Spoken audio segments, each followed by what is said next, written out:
Right, let's expand the conversation. We're now joined by Director and Chief Economics of Econometrics, Dr. Azar Jammine. A very good evening to you, Dr. Jammine. Thank you so much for your time. I mean, as we take a look at the latest developments, I mean, what do you make of some of the adjustments that we're likely to see and the position of the bank?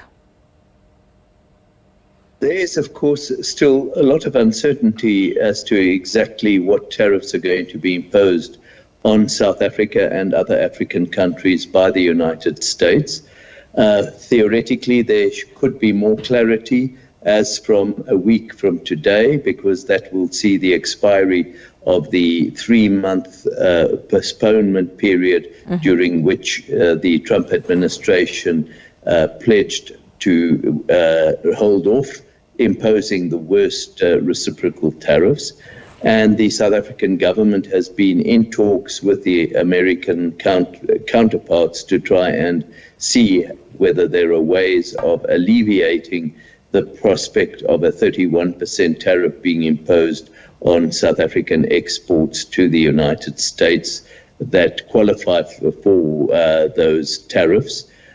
We are fortunate, and I have to emphasize that, in that the majority of our exports to the United States are not subject to high tariffs. And here I'm thinking particularly of platinum group metals, manganese, vanadium, chromium, that are regarded by the US as too strategic to impose tariffs on, because they need those very much.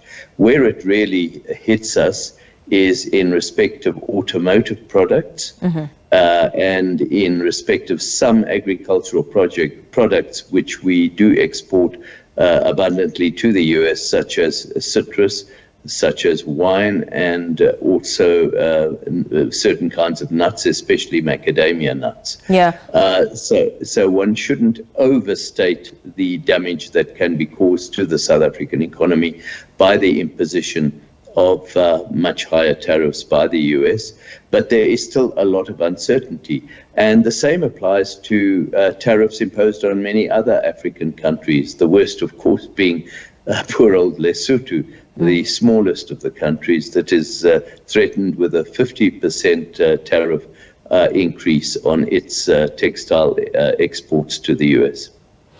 As the African Development Bank Group cuts South Africa's economic forecasts, it has urged the country to accelerate structural reforms to offset these global challenges that include US President Donald Trump's trade war. How does this affect the value chain if we're now looking at the impact on net exports? And I know you say it shouldn't be overstated, but the bottom line is there is a level of uncertainty.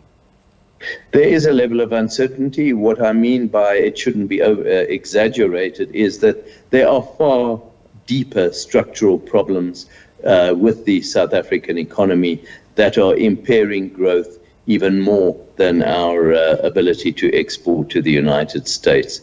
And the African Development Bank did actually mention them.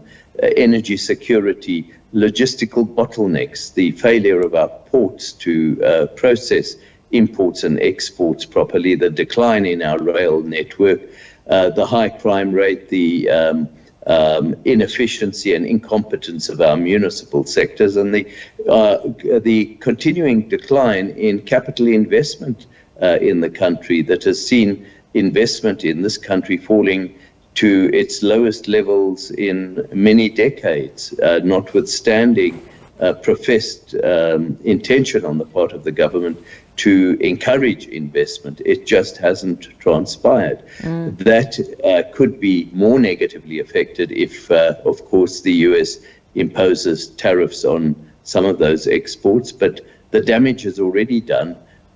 So to believe that this is the be-all and end-all for the economy, and that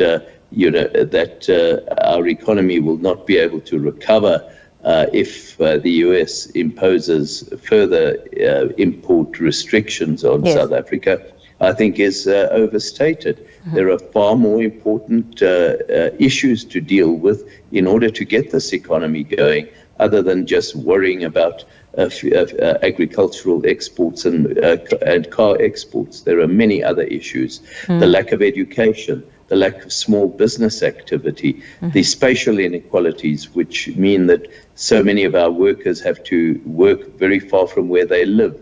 And as I mentioned, all the regulations that are being imposed on business, especially small businesses, that are preventing those businesses from being resilient and robust and growing, and that is where jobs could be created. Yep. And the government is just not paying attention to those. Instead, we're focusing so much on whether we're going to carry on exporting cars and agricultural products to the United States. There are many other markets that we could attend to.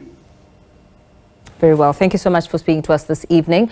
Of course, the word there of Director and Chief Economist at Econometrics, Dr. Azar Jammine, saying that there are far greater challenges to look at than just the impact of these tariffs when it comes to South Africa and exports.